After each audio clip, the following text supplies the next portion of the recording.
Hello everyone. Welcome to today's session on socialism in Europe and Russian Revolution. We'll be unpacking the entire course in phased manner. So let us look at the society that was there during the 19th century period in Russia. How was the society during that period? Let us understand this one.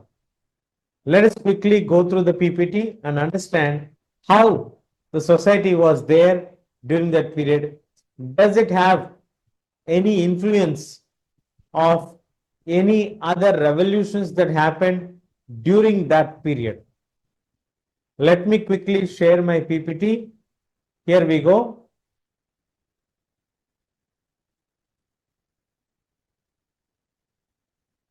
Socialism in Europe and the Russian Revolution.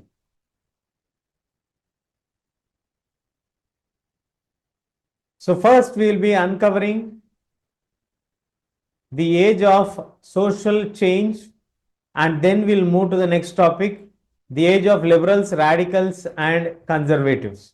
So today we are covering these two aspects.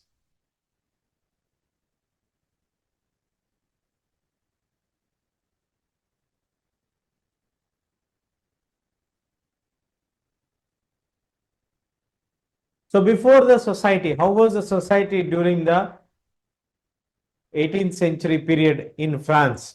In France, the society was of fixed orders, where before the 18th century, life was determined by birthright.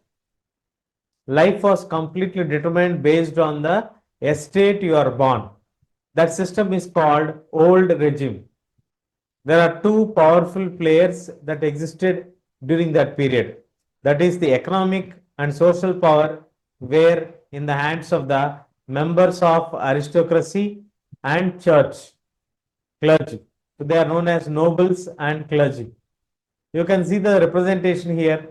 The estate system, which is there, which had two top held the entire land and wealth concentrated in their hands, and the third estate almost no right or say in the country.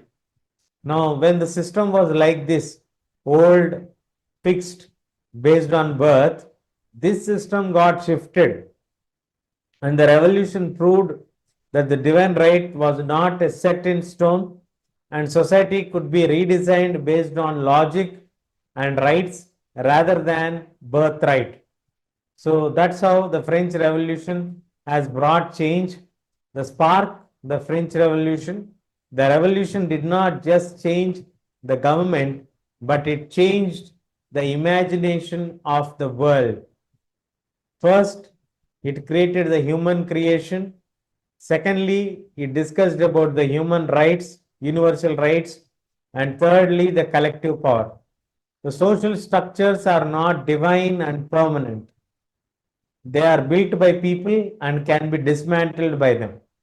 So we learned that the social structure can be rebuilt and dismantled. The individual rights should belong to everyone, not just to the elite classes or the monarchy. The collective power, society can be dramatically changed through the unified strength of collective action. So this spark was triggered by the French Revolution, which we have seen in the 18th century. And the echo, the French Revolution has echoed globally. So the global echo, both from Europe to India, the impact was seen everywhere. Like in India, the thinkers like Raja Ram Mohan Rai and Henry Desrosiers, who was the founder of the Young Bengal movement, used fresh French ideas to challenge rigid caste systems, and Sati sparking the Young Bengal movement.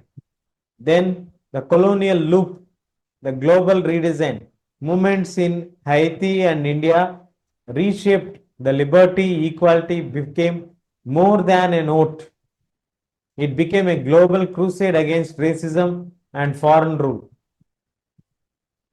So far we discussed about how the French Revolution has broken the existing norms, the fixed set of rules, the society that was existing till then, based on privileges based by birth, not on any logic or any reason, that all were dismantled and a new system got into place. Now, the changes in the society are not as welcomed as it is seen in the there. So in society, there were different set of ideas that were circulating. Let us see three of them, like the liberals, radicals, and the conservatives. The three political strands that are evolving at that point of time. One was liberals, the second was radicals, and the third was conservatives. Liberals believed that the nation that tolerates all religions and protect individual rights. So they believed that the nation should tolerate all religions and protect individual rights. So this comes from the background where there was no religious freedom at that point of time. Then they also talk about the voting rights, but they are not Democrats. Why we are saying they are not Democrats? Because they felt only the men with property should vote. They did not give universal adult franchise. And the view on wealth. They opposed the dynastic privileges but supported private property. They opposed only few people holding lands, but at the same time, they encouraged the idea of private property. Now, moving to the radicals. Radicals' main goal is the government should be based on the majority of the country's population. So, the majority opinion should prevail. They supported universal adult suffrage, where everyone will get a right to vote, but they also denied right to vote to women. At the same time, they have supported the right to vote to women, including poor men. So they disliked the concentration of wealth in the hands of few wealthy, and they did not support any dynastic or any other privileges. So they encourage everyone to have equal votes and equal rights on property. So the conservatives, they want to preserve the old traditions while accepting some slow change. The voting rights, initially opposed to change, later agreed it must be gradual. Believed that the past monarchy and church had to be respected. So these are the main ideas of the liberals, radicals, and the conservatives. Now, the liberals' vision was to have government status quo, where government officials backed one church.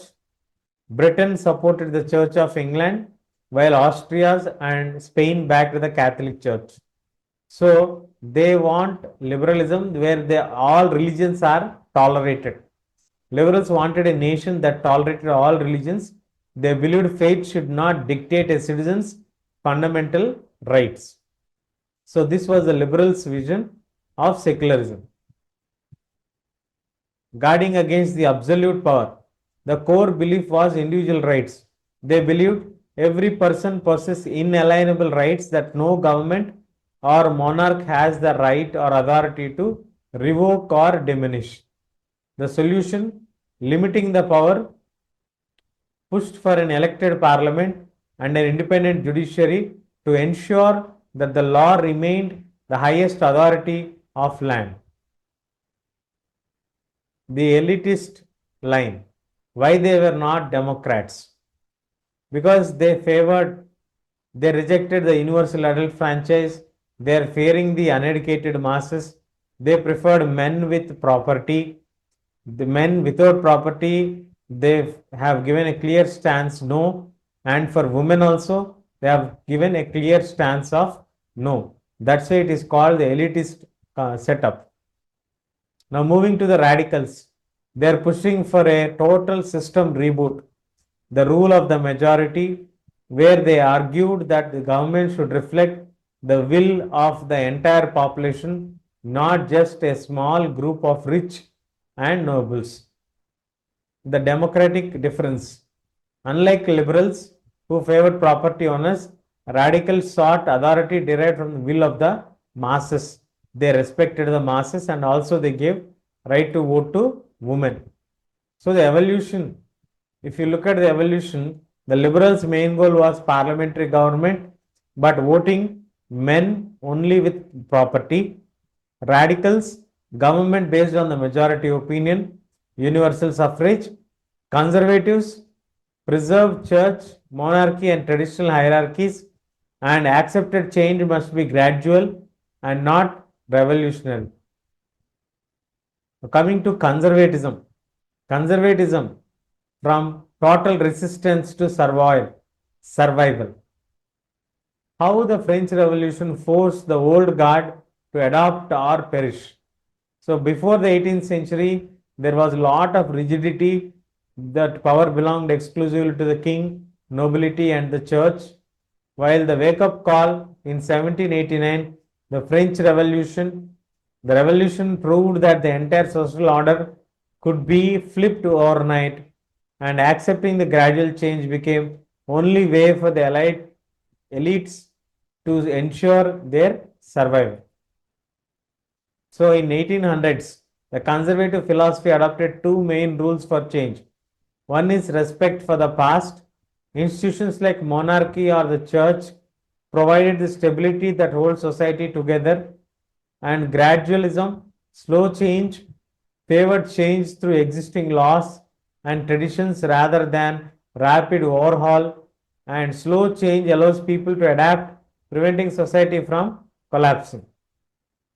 So, when these ideas were tested, what were the limitations? In the 19th century, acted as a real world crucible, defining the limits and the potential for each political ideology. So, the turmoil of 1848, Europe entered into the period of constant friction between kings, the middle class, and the poor. The achievements, the uprising springtime of peoples tested if these abstract theories could survive the reality. The potential, liberals created constitutions and parliaments, radicals power of masses, pushed suffrage, conservatives modernized without destruction. So coming to failures of the liberals, they are scared of the poor sided elites, crushed by force, lacked organization, and conservative realized they could not stop the time. In this way, the entire system got the three new set of ideas, and the liberals, the radicals, and the conservatives. We have discussed about the liberals, the radicals, and the conservatives, how they have given their ideas and how that has been tested over time. Any political idea that we have, it will be tested by time. How far will it survive with the given definition or given set of norms? We have seen in 1848 there was a revolution and there was a clash between the ideologies. So the time has proven the political ideologies are being tested and they have been survived when tested. So on paper, it looks very ideal, but in reality, how far that will be remaining will be tested by the time and the political conditions that exist during that period of time. Hope you all got a lot of information about the French Revolution, inspiration that is drawn across the societies, and the ideas of liberals, radicals, and Democrats. Stay tuned. We'll catch you soon in the next section.